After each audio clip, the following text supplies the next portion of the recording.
Hey everyone, it's your frenemy Lee welcoming you to another episode of XP Hunter. Since the last time we met, I went on a quest to find a hidden place in my neighborhood, and I raked in a ton of XP by discovering the Dorchester Art Project. If you'd like to see the adventure, you can find it on the YouTube and subsequently the Instagram. During my little quest, I actually happened to find myself in a situation that is very stereotypical of video games, sometimes in tabletop games and definitely in comics. And that is what a lot of people have dubbed game logic, right? So for all my non-gamers out there in all their iterations, game logic literally just refers to the reality that exists within the closed universe of the video game or the comic or the tabletop, where the world where Marvel takes place is a parody of the life we live every day. Human beings are sentient, living, eating, breathing, thinking beings that exist on the planet Earth, and there's gravity and they breathe air. We have 2 eyes, 2 ears, a mouth, and a nose, right? But obviously some of the parts of their reality are slightly different, right? Because they have superheroes. The sun affects Superman, who is in fact an alien, which has not been proven in this reality that we exist in. And there are several other, universal entities like the Phoenix Force or Galactus. And so they have their own special form of reality separate from us. But game logic refers to particulars of the rules that govern that reality that are bent and or don't make any sense, even in the scope of that reality. I think that these game logic issues can be framed in like 4 special segments. So one is what, the worst, the best, and yes, right? Because we all know that some game logic issues break the game, they take you out of it. Some of them are super useful, and so you really don't care. And then some of them are they just make you stop. And, you're just like, oh, what just happened? So my favorite game logic is I was actually watching a friend play Skyrim, because it's not really my type of RPG. But he was playing Skyrim, and, on my urging, he went to explore a lake, right? Because I love water in video games, because for so long you couldn't go in there. It meant instant death because technology or just the time that would be necessary to animate the water or make it look useful or program in how the character's, body is going to react in the water was just too much. So he's swimming this lake, and lo and behold, he finds a chest, right? Which we all know holds treasure or some useful item. So he's going through the chest, and he finds a lit torch in the chest at the bottom of a lake. And of course, I'm sitting there like, how is that even possible? If you put a lit torch in a chest, the chest should be burned, and eventually the torch will go out because it would have exhausted all the oxygen inside the box and suffocated itself and went out, or perhaps burnt the chest down, in which case would have let water in and again put the torch out. So game logic, yes, this chest is going to generate a random amount of items, but a lit torch at the bottom of a lake, that doesn't make any sense. Another that it is kind of the best. I mean, I love it. I mean, I'm not going to lie to you guys. I am amazing at saving money and making good decisions in video games. So my best game logic issue is, you're walking through the forest, you're a level 1 character, and you come across, I don't know, a giant Venus flytrap. And so you kill it. And then, yay, you get XP, which we're all about here, right? We gain experience. You gain some gardening experience. You killed a giant Venus flytrap. But along with your experience, you get, hey, here's 5 gil or coins or, money in general. And then, along with maybe a sword or a small knife or a potion, right? So the sword could be explained by some other adventurer having tried to kill the Venus flytrap, and they got their weapon lodged in its trunk or something, right? But the money really doesn't. Where did it get the money from? Does it have pockets now? And of course, I'm not going to say no. I mean, who says no to free money, right? Nobody says no. But it makes you stop and think, where did this Venus flytrap get this money from, and why? Are they gonna hit up town? They're gonna go clubbing. Why do they need money? We all know that they have money because that's a way for you to progress as a character and buy better weapons or potions that you may or may not need. But again, even in the scope of being an adventurer or being a hired mercenary or whatever, finding money on I won't say inanimate, right? It's a plant. It tried to eat you. It has feelings. But finding money in places or on creatures that shouldn't have money and don't need money is kind of strange, even for a fantasy setting. The worst absolute game logic issue it's not the worst, but I do kind of hate it, especially because this specific example comes from one of my favorite video games, Final Fantasy VII. It's actually number one. We'll get into lists sometime soon, actually. So start thinking about your favorite games and get ready to tell me all about it. So in Final Fantasy VII, one of the quintessential characters, Aeris, Gainsborough? Whatever, Aeris. She dies anyway, no one cares. Actually, I lied. Everybody cares. But Aeris, as a plot point in the story of Final Fantasy VII, she dies, right? But again, her dying makes absolutely no sense in the context of the reality in which the game exists, because in Final Fantasy, and I believe all Final Fantasies, Phoenix Down exists. And of course, whether you like video games or not, you know that phoenixes are known for rising from their own ashes. They never die. They're functionally immortal. At the end of their lives, they actually incinerate themselves and they're reborn from their own ashes, right? So imagine and we all know in Harry Potter, Harry gets stabbed with the basilisk fang, and he's poisoned and he's probably gonna die. And then Forks, Dumbledore's phoenix, goes and cries on Harry's arm, and he's magically healed of the poison and the scar goes away, right? Phoenixes are capable of great things and across various forms of mythology and stories and the like. So in Final Fantasy VII, Phoenix Down is a potion or item that you use to resurrect party members when you're in a fight and they die, right? Because you have three party members in Final Fantasy specifically. You have three party members, and if one of them dies, which you don't want them to because of your character, the main character isn't leveled up enough, you will die, and then you'll have to start again. So you use the Phoenix Down and they're resurrected. So for Aeris to be permadeathed by being stabbed by Sephiroth kind of doesn't make sense. We could just sprinkle some Phoenix Down on her, and we can just sprinkle some Phoenix Down onto her and she should come back to life. Why doesn't she? Why can't we use Phoenix Down? There's no answer. Game logic. That's the only answer. And again, makes no sense whatsoever. So in the terms of game logic, it can be game breaking and sometimes heartbreaking, right? Because Aeris wasn't exactly my favorite character. I really liked Tifa. I thought that Cloud should have been with Tifa, point blank, no questions asked.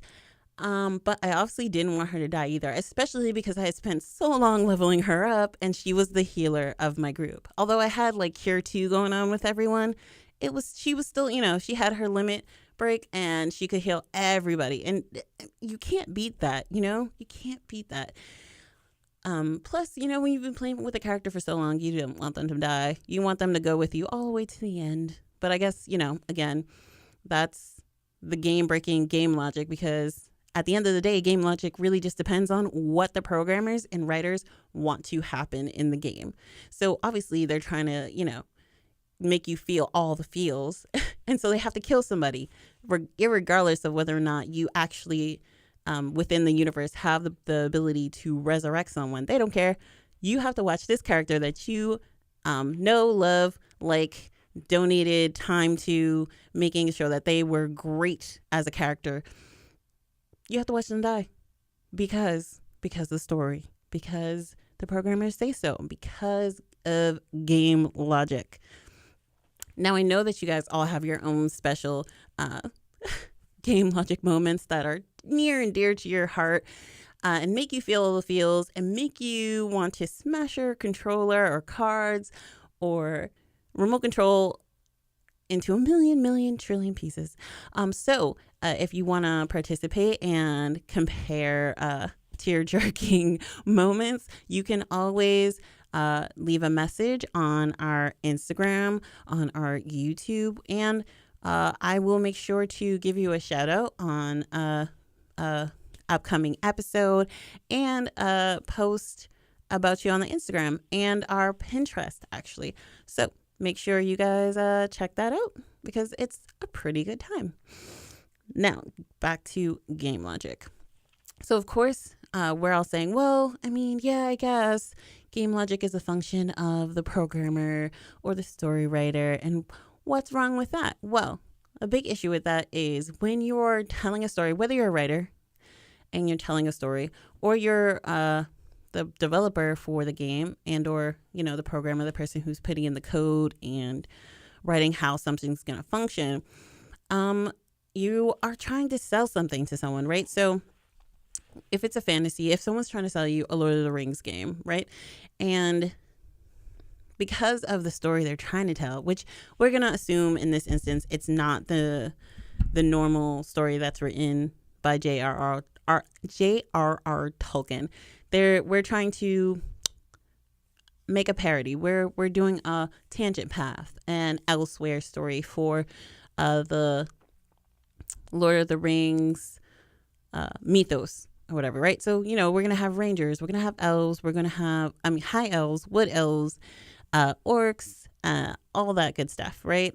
So when you're programming it and, you're like, oh, we're going to recreate an Aragorn and, what is her name? I never liked her character. We're going to recreate this love story, right, between a human and an elf because everyone loves that, right?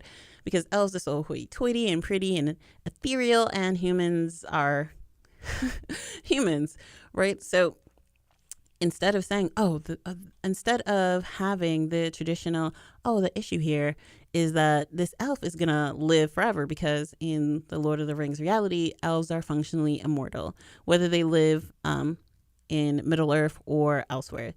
Unless they are killed, their heads chopped off or they're mortally wounded or whatever, they will live forever. And a human being, even the ones who in the past have elf blood in their lineage, which they're called like descendants of Numenor or whatever, they will live extended lives. So approximately like maybe 200, 300 years, but they're not going to live forever. They're not immortal. They're still humans. And so this is a barrier between them. So instead of like J.R.R. Tolkien did, where he said, well, Arwen is going to give up her immortality to be with Aragorn. And so that's what she does. So now their lifespans are somewhat equal now, right? That she's not going to live forever. She probably will still outlive him, but she will have the opportunity to die. But a lot of times with game logic, the developers will say, well, obviously, in the end, we definitely want the human and the elf to end up together. And so they'll kind of create a shortcut in between the two. So they'll say, oh, well, we'll have him find this magic potion that will allow him to live forever. But I mean, there's no basis for such a spell or potion or anything like that in the J.R.R. Tolkien mythos or the basis for which they're basing their story on. So now they just created kind of what you would call game logic, but in essence, a paradox, right? Because we've already been given these rules to the reality of this fantasy land. Even though it's a fantasy, it has rules, up is up, down is down, left is left, right is right. Humans, have a lifespan of 80 years, possibly 100. That's that. Elves are functionally immortal. Those are the rules here.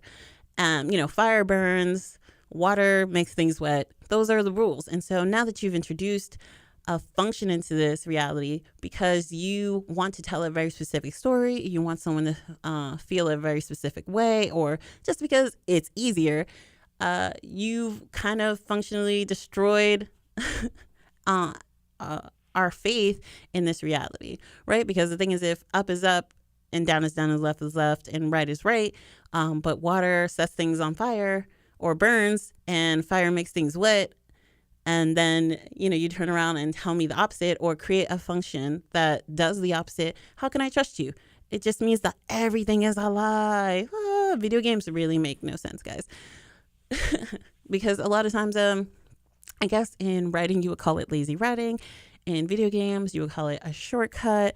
Or sometimes it's just not a fallback. Sometimes it's just something that can't be helped because you are being held back by a boss or by because no man is an island, and games and videos and movies and all those things are kind of made by committee, right? Everyone's contributing what they think should happen. And I mean, real life kind of has loopholes too. I mean, we don't have paradoxes where you go to weed a garden and you successfully weed the garden, and then someone just out of nowhere, a bag of money appears in front of you for completing this task. If only, guys, because like I said, I am amazing at saving money and making good decisions in video games. Why can't I be that good in life? Game logic is a topic that I really wanted to hit on because in real life, we get really, really, really bogged down in kind of rules. And obviously we make rules, laws that govern the way our societies run for a reason, right? Because, we're all kind of different. We all kind of think the same things, right? I mean, if you get thirsty, you want to drink water. There are the lines that we all kind of think along that are very similar, but we also very often deviate from those thoughts, right? So my thought would be, I'm thirsty, I'm gotta go get tap water. Whereas someone who may live in Maine says, well, I'm thirsty and I'm already on my porch, so I'm gonna walk down to this creek to get water. Neither one of us are wrong. The person who goes to the creek might, because they've always lived near a freshwater source, say, oh, why would I ever, go and get that tap water that the government's messed with and they put fluoride in when I can have fresh spring water that fell from the sky the way whatever deity intended. Okay, fine, sure. But me, I live in a city, and so obviously I can't walk down to the nearest river or creek because it is probably polluted. Not so polluted that nothing can live in it, but polluted enough that I couldn't just put a cup in the water and drink it because I would die or get very, very sick at least. And so our opinions, our experiences have created these deviating lines, right? So in a video game or tabletop game or especially games like D&D, where some of the stories or adventures are created by the dungeon master, the person in general. They weren't created by the company that started the game. But when reality is there, when you build a reality, it's very important to try and create lines of thought, even tangents, that make sense with them. Like I was just reading about Stan Lee, Lord rest his soul, that when he was creating characters, he always had to have some part of science in it because, just saying, oh, because magic wasn't good enough for him, because that doesn't make any sense. Magic. Okay. Yeah. Magic how, even magic as a function separate from science still has to have rules that govern it. So, okay, you made this water appear through magic, but like how? Did it travel to another universe to come here? Did you take it from our universe, from a river, in California, a river in North Dakota? Like, where did it come from? How did this magic work? And Stan Lee is quoted as saying that, oh, because someone was born a mutant is a lazy way to write a character. Just because, again, game logic, like I don't think it's lazy, but it is a lot simpler to write a character that was born with the powers that they have, rather than explaining that, oh, these gamma rays mutated the genes in their body, and now it's unlocked this special trait that was always there, or created as trait in them that allows them to take in energy and build body mass and strength. Okay, you've explained it to me. It's not just because we said so, because that's how it's written, because magic, because game logic. It is because of, something that's explainable, intangible, and not always understandable, but it can be explained. And so I think Stanley is right. He is a proponent of not creating issues with game logic or reality warping in a way that doesn't meld well with the reality you've already created. And Stanley did create characters that were born with their, I guess, superpowers or mutations. And he only did that after he exhausted all of his other, explanations. After he couldn't use science to explain it away. He did create some, but as a last resort. So one of the funny ones is that he never could explain how the Hulk could keep his pants, right? Because if they fit him when he was like maybe 6'1", probably like 180 pound, maybe 200 man. And then he grows to the size of the Hulk, who's probably like, I don't know, 7'8" and weighs like 400 pounds, 500 pounds. There's no way that his pants could have, there's no way. He should walk around naked all the time. But Stanley couldn't explain it, but he also couldn't draw him without pants. So game logic. He keeps his pants because, man, a naked Hulk. Could you imagine? There are so many questions I have about, wow, that went to a very naughty place, guys. Don't be like me. But yeah, game logic can enrich games, or I say enrich, but really kind of just make them easier because, again, finding money or getting money just out of nowhere because you did a simple task. Who could ask for a better life? Who could ask for a better reality? Nobody. But again, finding a lit torch in a chest at the bottom of a lake, that's just weird, right? And the thing is, it doesn't take you out of the game, but it does make you feel like you're playing a video game. It kind of makes you feel like, oh, well, that happened because this chest is programmed to randomly spawn things that are correspondent to my level, right? So I'm a level 1 character. I'm probably going to go in some caves, and so I need a torch. So it will spawn a torch. But the logic behind it makes no sense. It should never happen. It would never happen. You would find an old wooden stick with, some cloth wrapped around it, and it'd be wet. That's what you find, not a lit torch.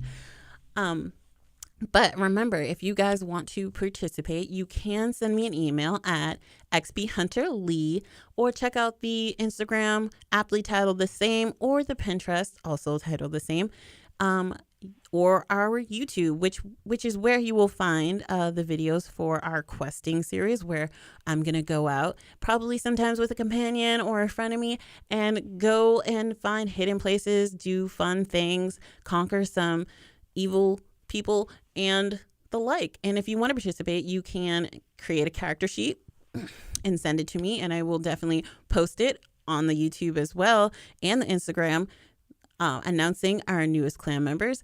And in your character sheet, you're going to create an alias. You're going to tell us what your power is, what your place is. Are you a berserker? Are you a support? Are you a white mage? Are you a CPA? Which, yes, I know that sounds silly, but hey, some of us, our real lives can correspond with our fantasy lives. Also, for this week, I think we're going to have a little challenge. And the challenges are just a way for you guys to rack up XP in real life and with our clan. And I think one of our other challenges was for you guys to create a character sheet and send it to me. And then I think we also did one where we had you guys go out and explore your neighborhood and trying to find a hidden place like I did. So this week, I think we should all create cool models for our characters. And I know we all know that, some of our favorite characters in video games and comics have, sayings, right? From Final Fantasy VII, Cloud doesn't really have like a saying, but he has like a finishing move, right? He twirls his sword behind his back and it goes dun dun dun dun dun dun dun dun, which is super epic. I love it. But up and away, hi ho Silva. Some of the best superheroes have really great mottos or catchphrases. So let's see if you guys can create one for yourselves. Remember to check out all of our social media, see what's up, and hopefully participate. Because no one likes a lurky loot, right? We all want to be clan, contribute to each other, and get all the loot at the end. So until next time, guys, do it for the XP.